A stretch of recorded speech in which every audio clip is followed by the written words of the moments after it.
Muy bien, entonces después de este momento y de este cántico que el Señor nos permite elevarle a Él, entonces vamos a estudiar la palabra del Señor, lo que Dios nos ha venido regalando. El domingo pasado, eh, en la reunión, Dios nos permitió comenzar un tema acerca del caballo de Troya, simplemente a manera de, como de repaso, de recorderis, usábamos como un ejemplo natural aquella historia que nos enseña la mitología griega cuando la ciudad de Troya había resistido por 10 años el ejército griego en manos de hombres fuertes como Ulises, Agamenón y otros tantos que no habían podido penetrar esa ciudad de Troya.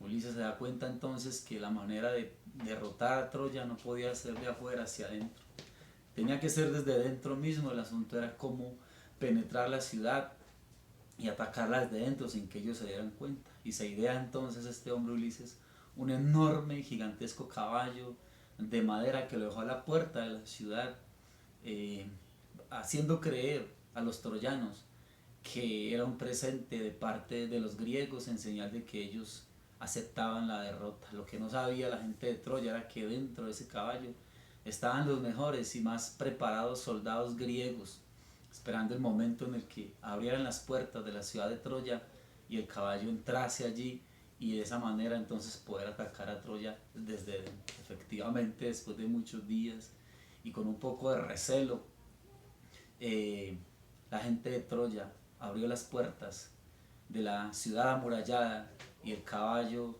entró a la ciudad. Esa noche el resto del ejército griego que había simulado eh, apartarse e irse navegando hacia Grecia nuevamente, lo cual era mentira porque se quedaron en una isla cercana. Esa noche cuando se dieron cuenta que realmente ya el caballo había entrado, entonces regresaron. La gente que estaba dentro del caballo salieron al anochecer, abrieron las puertas del resto del ejército y esa noche entonces Troya cayó vencida en manos de los griegos. Poníamos este ejemplo natural para enseñar una verdad espiritual, y es que el enemigo por mucho tiempo, por décadas y décadas, ha querido contaminar, ha querido minar, acabar, ha querido traer tantas cosas destructivas sobre la iglesia, a lo cual el enemigo sabe que hay cosas que son demasiado evidentes como para meterlas e instaurarlas dentro de la iglesia. Pero el enemigo ha querido entonces atacar la iglesia desde dentro mismo y ha querido meter su caballo de Troya dentro de la iglesia y ha querido poner cosas dentro de la iglesia que en principio la iglesia parecía rechazarlas, no aceptarlas, pero que finalmente la iglesia le abrió las puertas. Muchas cosas que se camuflaron como espirituales, como que eran de Dios, pero que realmente lo que han hecho es ir degradando, es ir destruyendo aspectos doctrinales, aspectos puros y santos de la iglesia que se han ido entonces pervirtiendo, y contaminando. Y ese caballo ha entrado en la iglesia y ha ido entonces trayendo demasiadas cosas destructivas. Algunas de esas cosas las veíamos el domingo, es lo que llamábamos la superstición. Superstición, ¿qué entendemos por superstición? Brujería, hechicería, agüeros, espiritismo, todo eso.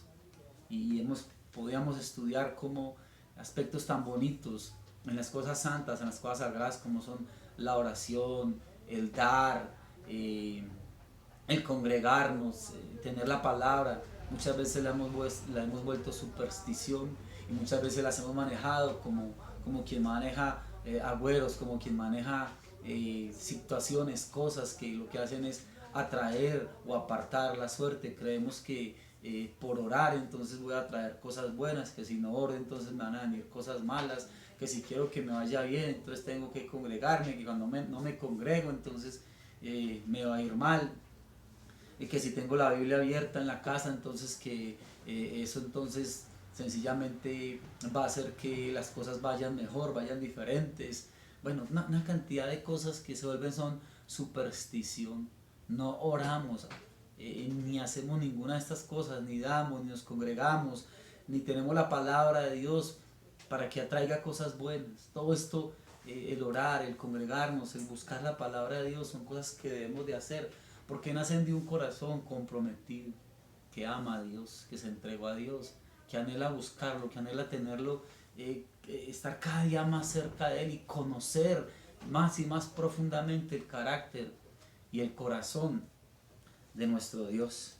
Incluso también muchas veces cuando sacamos la Biblia del contexto, la palabra de Dios del contexto, y queremos entonces a través de repeticiones, a través de promulgaciones, a través de edictos, muchas veces a través de decretos, queremos tomar la palabra como si la palabra de Dios fuese algo para de alguna manera utilizarlo para mis propios fines, para mis propios propósitos, muchas veces materialistas y egoístas. No funciona entonces de esa manera, y es algo que ese caballo se ha metido, ese caballo de Troya se ha metido dentro de la iglesia, y hemos pretendido manejar muchas cosas que pertenecen al ámbito espiritual, lo hemos querido llevar y manejar de una manera supersticiosa y agorera, y necesitamos entender que no funciona así, que muchos actos y cosas de los que nos habla la palabra en un momento específico hoy se quieren utilizar para hacer de ellos un espectáculo a través del cual pretendemos como tener ciertos efectos, ciertas cosas, ciertos resultados. Se venden, se ungen paños, ¿sí? Porque el apóstol Pablo en algún momento lo hizo en la escritura, entonces pretendemos creer que también lo podemos hacer y que eso entonces va a traer sanidades, va a traer milagros. Se dan vueltas a las ciudades, se dan vueltas a lugares que se quieren conquistar, que porque en algún momento Josué lo hizo así, entonces entramos a pretender creer que podemos usar la palabra y aplicarla de la manera como uno se le ocurra, y no funciona de esa manera. La sal también, como somos la sal de la tierra, entonces regar sal, esparcir sal sobre ciudades, sobre lugares. Cogemos el aceite y creemos que todo lo podemos ungir con aceite, se imponen manos a la ligera. Bueno, de todo esto lo explicamos muy minuciosamente en el culto el domingo pasado. Si quieres puedes mirar allí la enseñanza, Caballo de Troya, la puedes ver ahí por el canal de YouTube o ahí en el Face. Puedes mirar y repasar un poco todo esto y ver cómo lo más triste de esto es que hoy en día muchos llamados ministros lo que hacen es que sustentan y justifican todo esto tergiversando la palabra de Dios. Como dice la escritura en Tito 1:14, profesan conocer a Dios, pero con sus hechos lo niegan, siendo abominables y rebeldes, reprobados en cuanto a toda buena obra. Tenemos que tener entonces mucho cuidado y tenemos que tener discernimiento de las cosas que nosotros estamos haciendo. Otra cosa que veíamos también era lo que tiene que ver con ese espectáculo emocionalista que muchas veces se monta.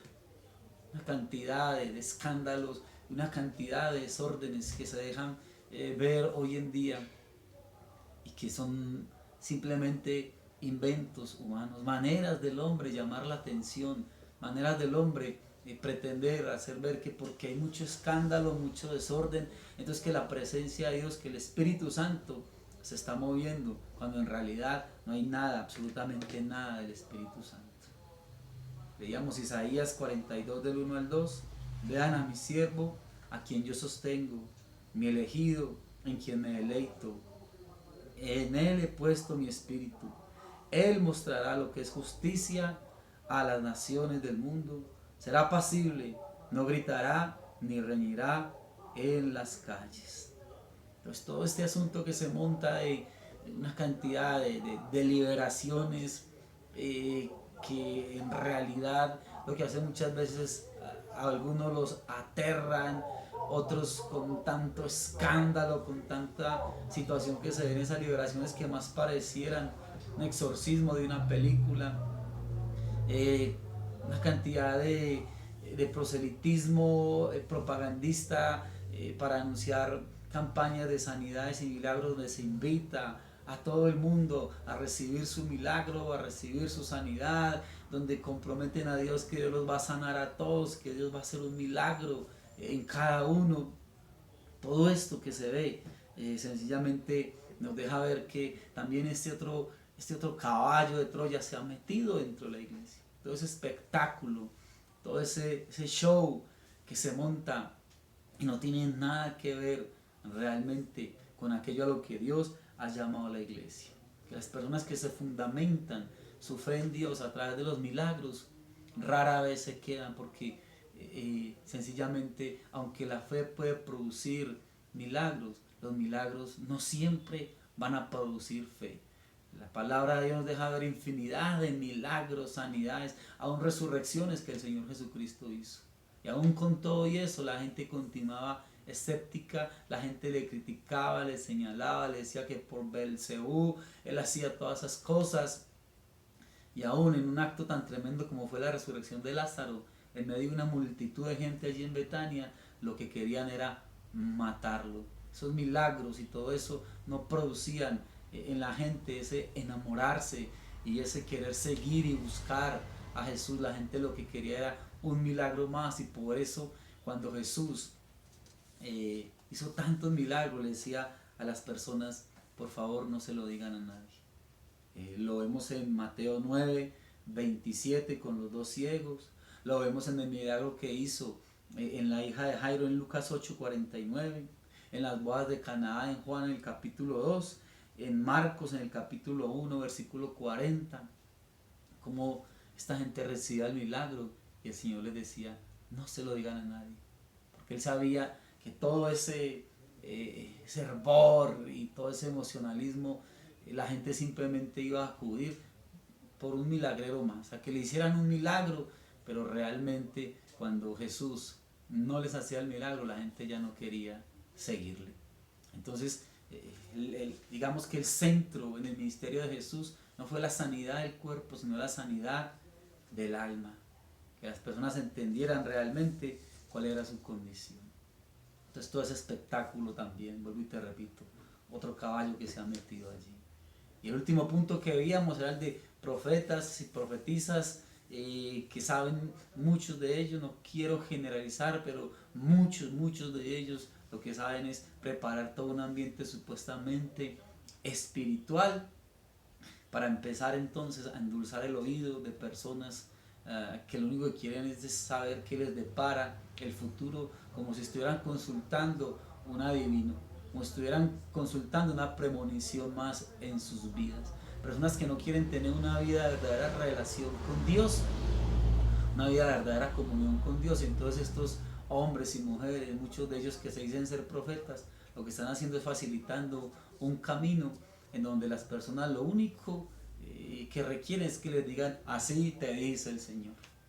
Y para ellos eso es sagrado y es palabra de Dios. Y mucha gente se ha ido tras profecías y se han encontrado con que sus vidas han fracasado, porque han escuchado al hombre, pero no han escuchado la voz de Dios, porque muchos de esos profetas andan sencillamente vaticinando y diciendo cosas que realmente Dios no ha dicho. Y hay gran multitud de personas esperando una campaña de profecías para ir a ver qué me va a decir el Señor.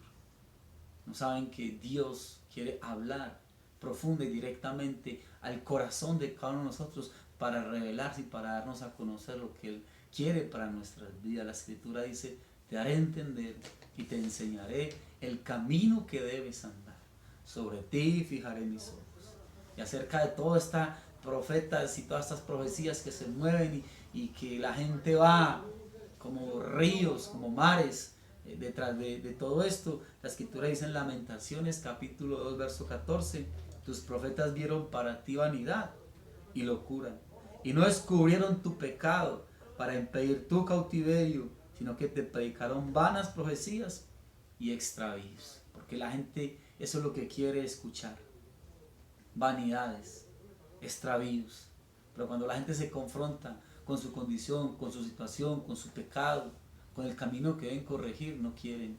Y tú mira la historia de los profetas, de los que nos habla la palabra del Señor, siempre lo que hicieron fue denunciar al pueblo su pecado, su mal proceder, su camino, sus sendas completamente torcidas, y no solamente hablaban de frente al pueblo de Dios, a los hombres de Dios, sino que les decían, aparte de su mal proceder, les decían el camino que debían de corregir, cómo Dios quería que caminasen, qué cosas podrían venir a sus vidas si no obedecían, pero también lo que Dios tenía para sus vidas en esa obediencia. No solamente profetizaban el pecado, el problema, la situación, sino que también traían de parte de Dios la respuesta, el deseo del corazón de parte de Dios.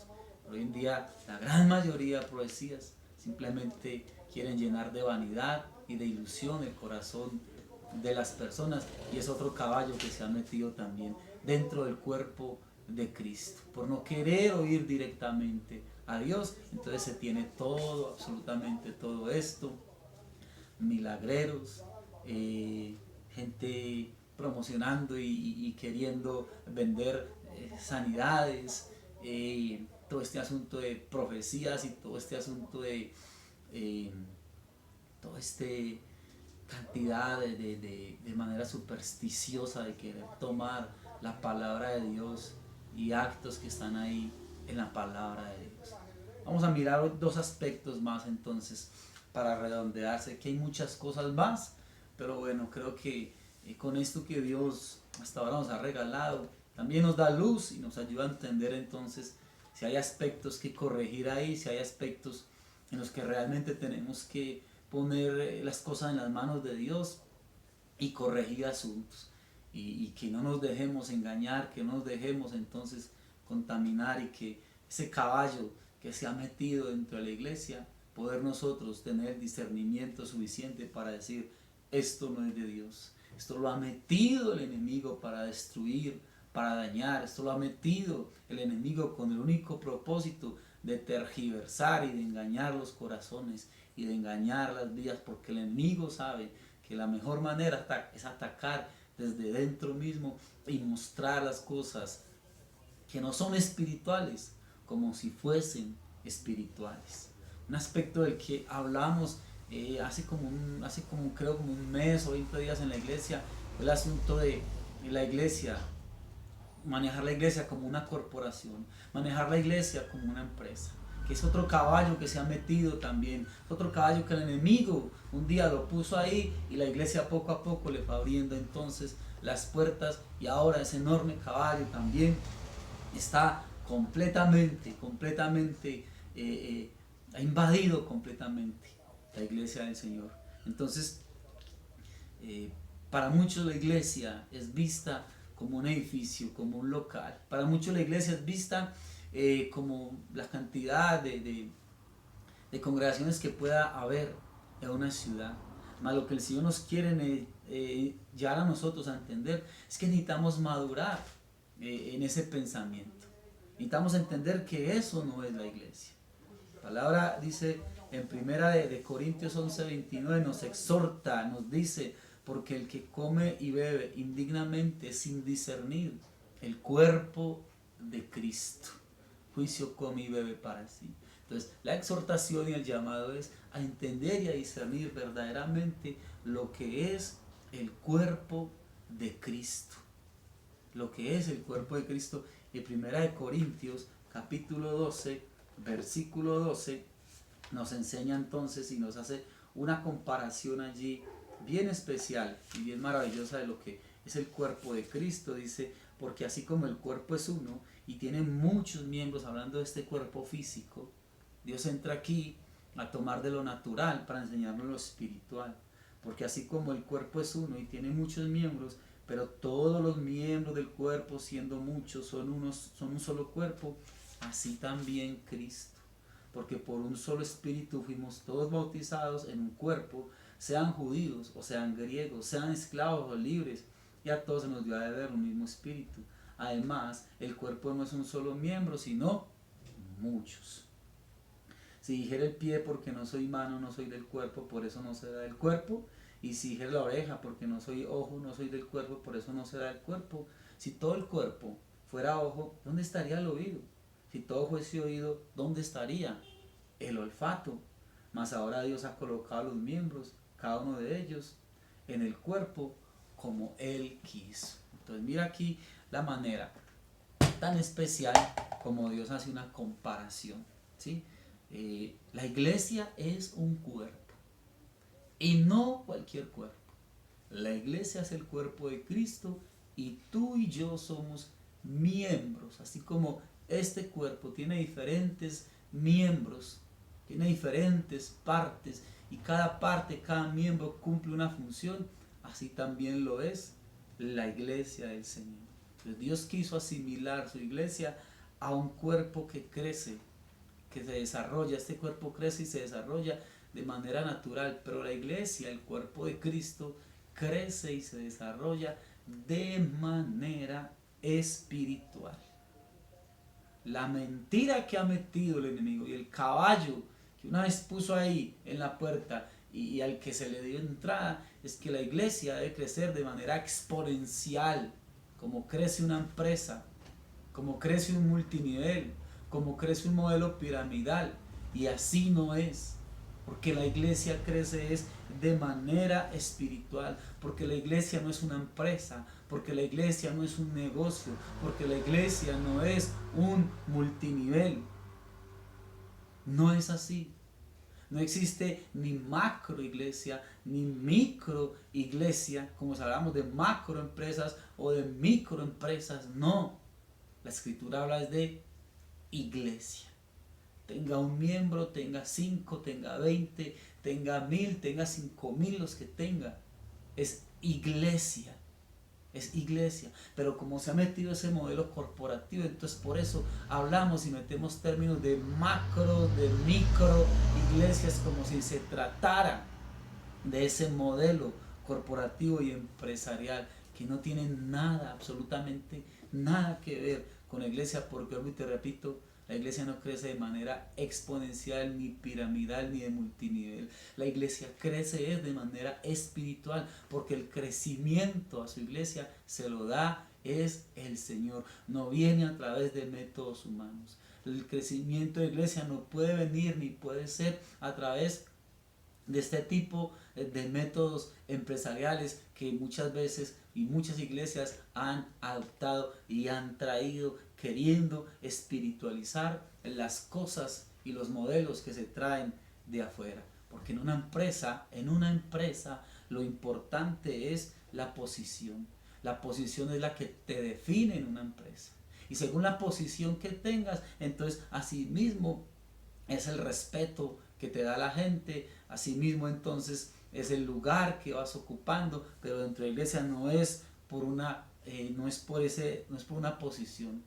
En la iglesia todos cumplimos una función, y dentro de la iglesia no hay ninguna función que sea más importante.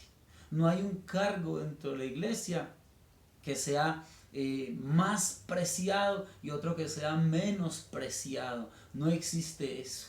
No hay esos escalafones donde entonces el hermano tal o el ministro tal, por tener este cargo, entonces es el que definitivamente es el más importante, es el que manda, y los demás entonces tienen que estar ahí completamente subordinados. No es por una posición, porque sencillamente la función que cada uno cumple, el cuerpo de Cristo, cada uno es tan importante como la que cumple cualquier otra persona dentro del cuerpo de Cristo.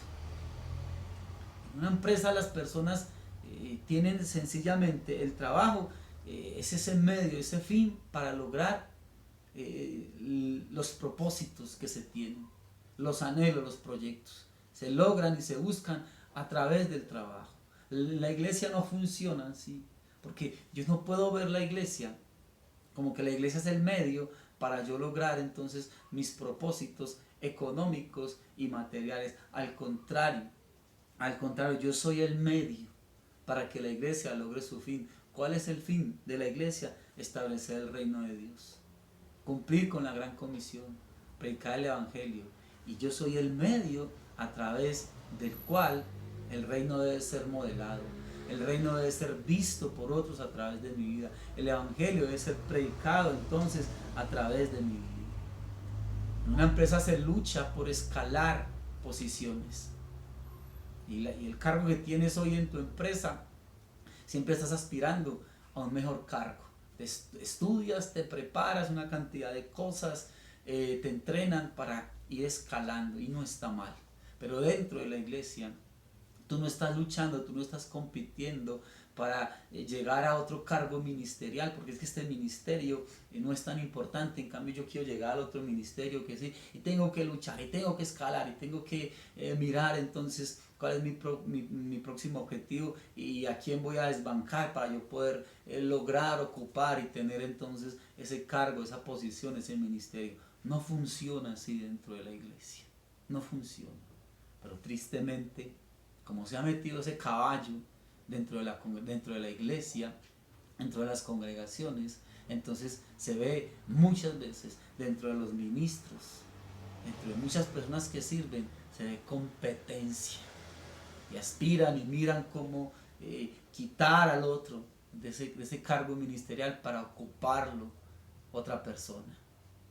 Nosotros no competimos, nosotros completamos el cuerpo de Cristo. Y así como cada miembro de nuestro cuerpo cumple una función bien bonita y bien importante, así mismo también cada personita que sirve dentro de la iglesia es importante dentro de lo que está haciendo, es necesario dentro de lo que está haciendo y no está compitiendo entonces para quitar a otro del lugar o del llamado que Dios ha traído a su vida. En una empresa siempre hay un manual de procedimientos y las cosas se tienen que hacer rigurosamente así como el manual lo dice. En el cuerpo de Cristo damos libertad al Espíritu Santo, que Él se mueva, que Él haga como Él quiera, que sencillamente sea el Espíritu Santo el que mueva cada cosa, cada aspecto. No tiene que haber como un reglamento a seguir y que si se sale de ese parámetro entonces se está fallando. Eso puede que suceda en una empresa donde las cosas han funcionado así y tiene que ser así porque ese es el orden como se ha establecido el funcionamiento, porque sencillamente así se ha establecido y así tiene que ser. Pero dentro del cuerpo de Cristo, sencillamente meter al Señor, meter al Espíritu Santo en un molde y decir que de ahí no se puede salir, no funciona, no es así de esa manera como el Señor quiere entonces que el cuerpo de Cristo funcione. Entonces dentro de la iglesia sencillamente primero está el ser y luego el hacer. Luego te repito, en la iglesia primero está el ser y luego el hacer. Una iglesia cuyo modelo sea empresarial, no, primero tú tienes que hacer, mostrar. Si tú no haces, no puedes ser. Entonces, prestémosle mucha, pero muchísima atención a estas cosas que nos van a dejar ver realmente que aquí no estamos como teniendo personitas de un bajo nivel y más arriba entonces tenemos ya personas de un alto nivel, en donde sencillamente las personas de un bajo nivel, personas que están digamos como en el piso de la pirámide, entonces tienen que mirar cómo hacen para poder llegar y escalar. No funciona de esa manera. No tenemos aquí un papado, no tenemos aquí en la iglesia ese modelo, porque ese modelo no viene de parte de Dios, no es el que el Señor ha querido para la iglesia. Si tú miras un modelo empresarial, entonces cuando se tienen las visitas de los grandes directivos, de los grandes presidentes, gerentes de la empresa, entonces se tienen que mostrar resultados. ¿Cuáles son los resultados? Que la empresa tiene que haber crecido, que la empresa tiene que estar generando entonces ganancias, y así tiene que ser. Nadie quiere tener una empresa que no produzca, que no crezca. Cuando traemos ese modelo a la iglesia, entonces catalogamos la iglesia de que si una iglesia tiene un número pequeño de miembros, es una iglesia que no está creciendo, es una iglesia que sencillamente no sirve, no funciona. Entonces se miran los resultados, es si hay más gente, entonces si hay más gente por ende hay más recursos económicos, entonces si se tiene gente y se tiene recursos económicos, quiere decir entonces que esa iglesia sí sirve, sí está funcionando. Entonces míralo lo triste que es. haber dejado meter ese caballo dentro de la iglesia, donde muchas veces hay congregaciones que son tratadas como iglesias de garaje, solamente por el hecho de que el número de personas es un número pequeño, es un número reducido. Y cuando se tienen iglesias, entonces, que han crecido tremendamente, entonces ya se les da otro nivel, se les cataloga de otra manera. No estoy en contra de las iglesias grandes o numerosas, no. Simplemente Dios a cada uno va dando el crecimiento conforme Él quiere. Solamente que le demos la importancia y que le demos el valor a cada congregación, no por el número de personas, no por lo que nosotros podemos llegar a calificar y a catalogar como una iglesia que está bien, que está creciendo, como una iglesia que realmente sí está en las manos de Dios, solamente por el número de personas que allí hay. Eso es empresarial, eso es corporativo. Miremos la iglesia como lo que es. De cada miembro, de cada personita, perdón, es un miembro del cuerpo de Cristo. Tenemos que entender que el crecimiento lo da el Señor. Y cuando el Señor habla en la parábola del sembrador, de aquello que produjo al 30, al 60, al 100 por uno, no está queriendo decir que la una sea más que la otra. Si Dios ha llamado a un siervo para que esté al frente de una congregación donde va a tener 200 personas y definitivamente está a cargo de 200 personas y lo está haciendo con amor, con entrega, y lo está haciendo de la mano de Dios, pues está dando al 100% porque fue llamado a cuidar de esas 200 personas. Si un siervo de Dios, Dios lo llamó a estar al frente de 5 o 10 familias, cuidándolas, pastoreándolas, alimentándolas, haciendo la tarea con ellas, llevándolas al crecimiento, y efectivamente así lo está haciendo ese siervo con esas 10 familias y lo está haciendo de la mano de Dios, pues está dando también al 100%. Y si otra persona tiene a su cargo la cantidad de personas que sea, porque Dios lo llamó y lo está haciendo así de la mano de Dios, también cada uno está dando entonces al 100%, porque está dando aquello a lo que fue llamado. Entonces vuelvo y te repito, quitémonos de la mente el asunto corporativo y empresarial. Eso funciona muy bien allá, en esos medios, pero dentro del cuerpo de Cristo es completamente, totalmente diferente. Y démosle el valor, el amor que Dios le ha dado a su iglesia. Nosotros estamos es para ayudarnos los unos a los otros, para tendernos la mano, para ver cómo procuro que mi hermano crezca, para ver cómo procuro ayudar a la iglesia, al cuerpo del Señor Jesucristo, porque cuando un miembro del cuerpo de Cristo crece, cuando un miembro del cuerpo de Cristo cada día está logrando servir de manera más eficaz al Señor, el beneficio no es para la persona, el beneficio es para el cuerpo de Cristo, porque es el cuerpo de Cristo el que está siendo bendecido, bendecido. Vuelvo y te repito, no hay ninguno que sea más importante. Todos, como nuestro cuerpo, cumplen una función muy importante. ¿Qué será más importante dentro de nuestro cuerpo físico? ¿El ojo o las pestañas? Pues bien, quizás alguno diga el ojo, pero quítale a ese ojo las pestañas y verás cómo sufre, y verás cómo se irrita, y verás cómo se pone rojo, y verás cómo sufre una cantidad de infecciones, porque esas pestañas son tan importantes para ese ojo. ¿Qué será más importante, el dedo o una uña? Pues bueno, que se te caiga una uña, que se te parta, y verás cómo sufre, cómo la necesita, cómo esa uña es tan importante dentro del cuerpo. Asimismo tú, que eres miembro del cuerpo, eres muy importante en la función y en aquello a lo que Dios te ha llamado a ti, y no importa la función que cualquier otro tenga. Todos somos importantes, absolutamente todos. Aquí no es por cargo, aquí es por la función que cada uno de nosotros tenemos.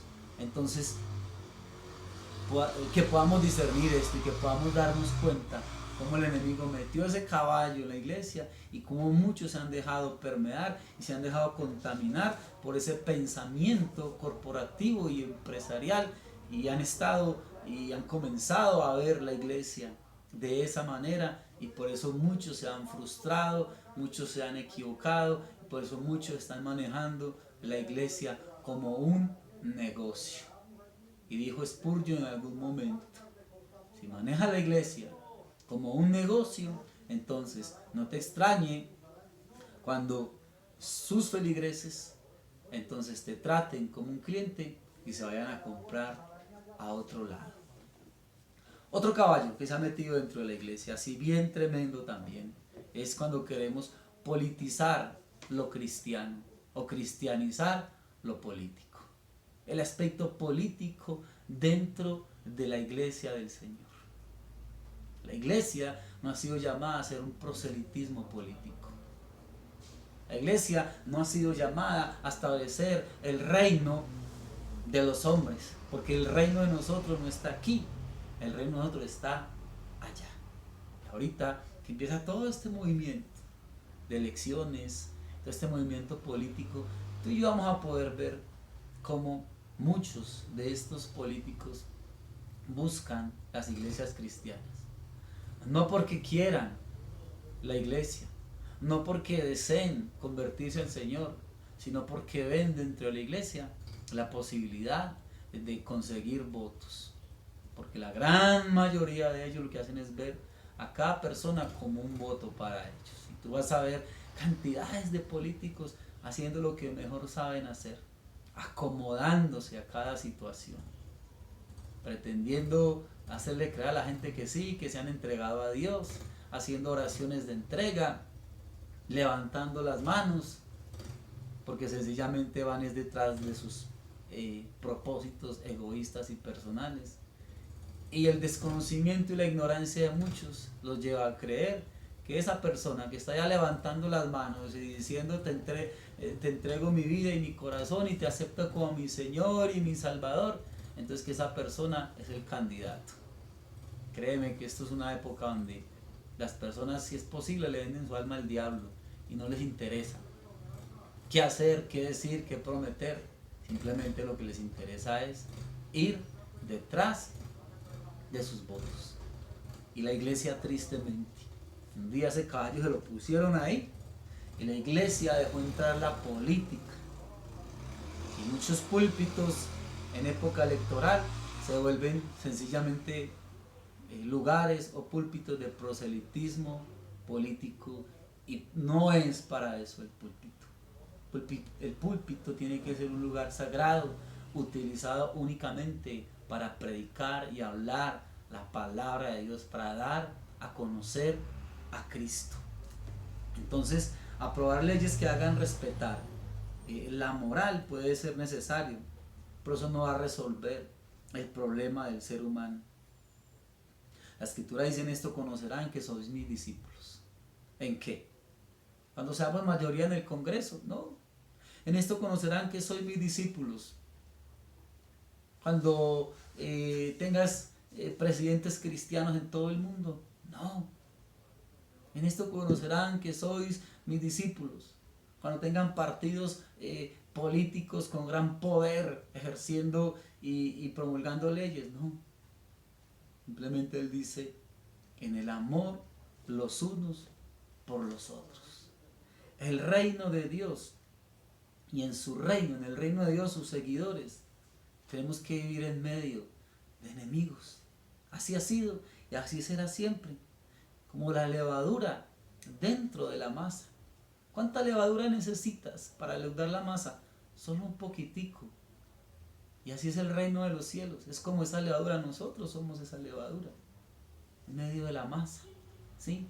Y siempre el pecado, la maldad y las leyes que quieren promulgar e ir a favor de lo indebido, lo incorrecto, eso siempre va a ir ganando cada vez mayor aceptación. Lo vemos hoy en día, que siempre se están promulgando, defendiendo y sacando adelante proyectos de ley que lo que están haciendo es cada día dando más libertad, abriendo un paso cada vez más grande a la promiscuidad, al pecado, al irrespeto, a tantas cosas, porque sencillamente Estamos en un mundo que cada día se va a ir degradando más y más y más. Entonces, nuestro propósito no es cambiar el gobierno. El propósito que nosotros tenemos es cambiar vidas, no cambiar las leyes.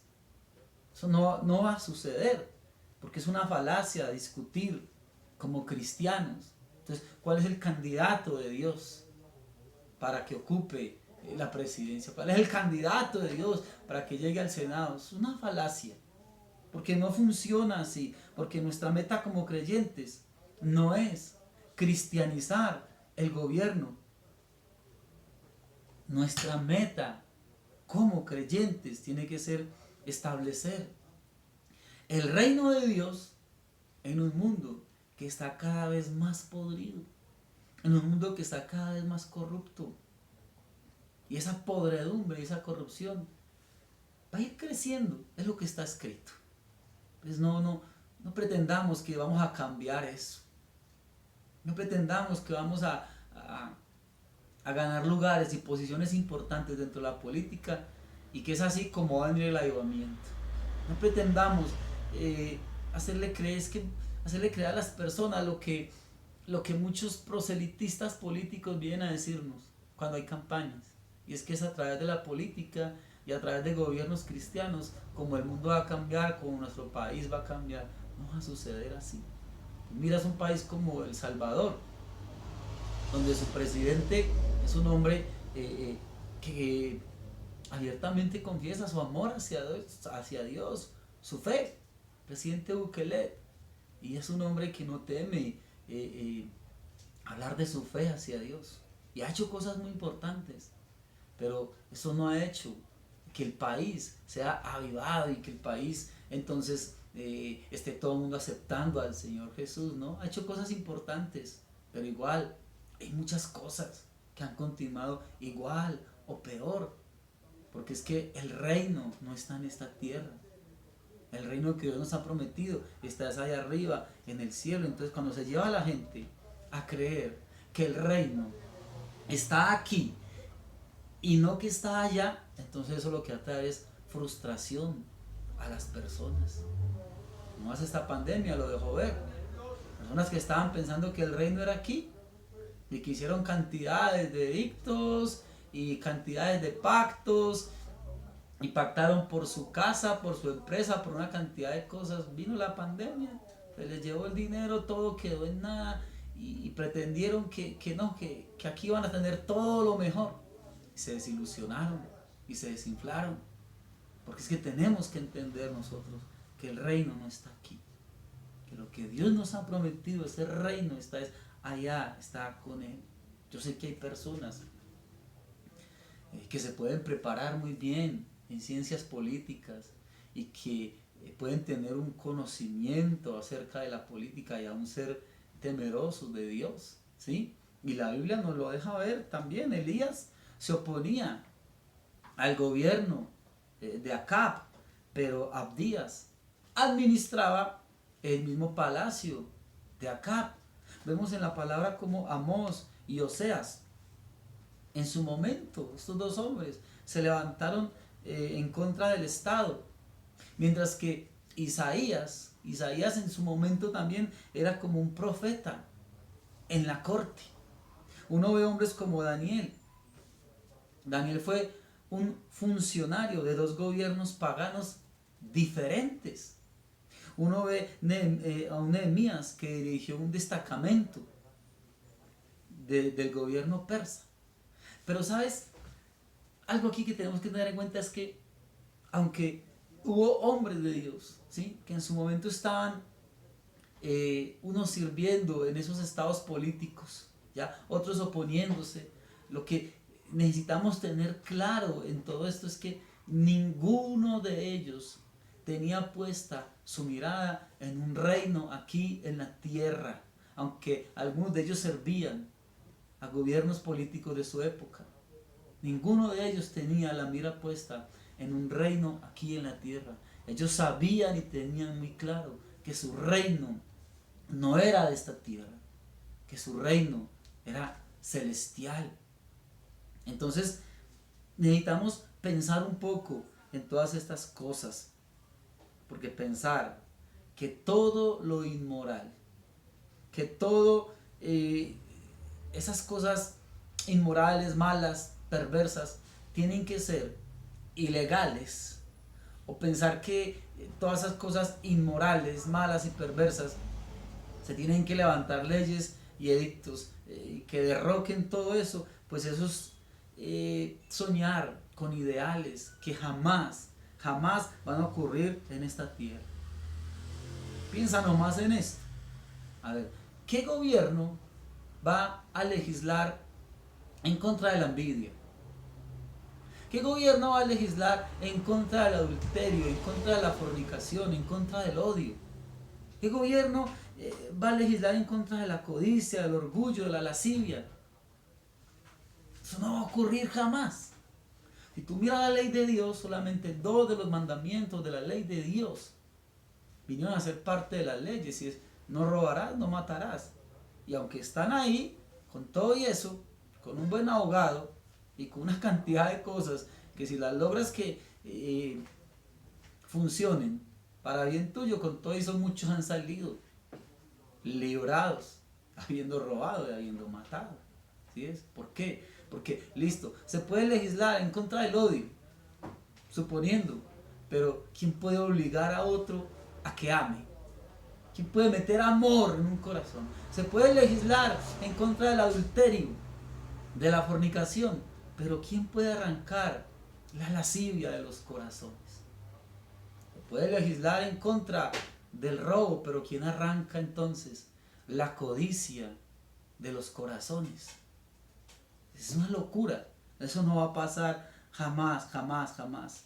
Nosotros podemos salir, podemos protestar para que se legisle en contra de todas esas cosas, pero créeme que nadie va a poder entonces instaurar y meter el temor de Dios, la reverencia a Dios en los corazones y en las vidas. Por eso no somos llamados a cambiar gobiernos, a cambiar leyes. El llamado es a transformar, a cambiar las vidas. Por ese caballo de Troya metido en la iglesia, que se llama política, ha venido a meternos la mentira de que sí, de que es a través de la política y de tener gobernantes allá arriba que entonces vamos a cambiar una nación, vamos a cambiar al mundo entero. No es así. Por ningún lado la escritura lo deja ver de esa manera. Termino con esto. Si todo lo que van a decir de la iglesia dentro de 80 años es que la iglesia del año 2021 luchó y marchó en contra y se opuso en contra de todo lo inmoral y puso a sus jóvenes allá en la primera línea, pero que aparte de eso no hizo nada por cumplir la gran comisión, no hizo nada por esparcir el olor de Cristo. Eso es todo lo que van a hacer de nosotros. Entonces créeme que habremos fracasado en nuestra misión como creyentes. Yo quiero que meditemos en esto, amada iglesia, y que de verdad, de verdad, de verdad, en nuestro corazón instauremos las verdades de Cristo. Que tengamos el discernimiento necesario, el discernimiento suficiente para poder entender cómo y de qué manera el enemigo mete ese caballo dentro de la iglesia para tratar y pretender hacernos ver las cosas espirituales y terrenales, o más bien las cosas carnales y terrenales, como si fueran espirituales, para que las adoptemos, para que las metamos en nuestro corazón y para que empecemos a vivir